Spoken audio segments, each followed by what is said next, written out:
A majority of U.S. high school students say they get bored in class every day, and more than 1 out of 5 has considered dropping out, according to a survey released on Wednesday.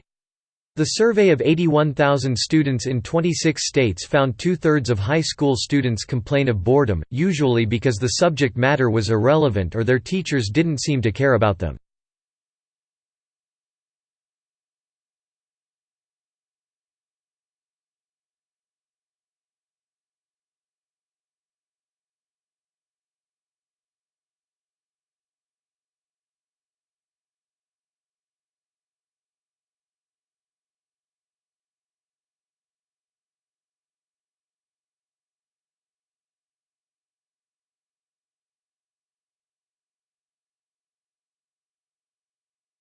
Well, in 2004 we integrated ticketing in southeast Queensland, so we have introduced a paper ticket that allowed you to travel across all the 3 modes in southeast Queensland, so bus, train and ferry, and the second stage of integrated ticketing is the introduction of a smart card, and the smart card will enable people to store a value, so to put a value on the card, and then to use the card for travelling around the system.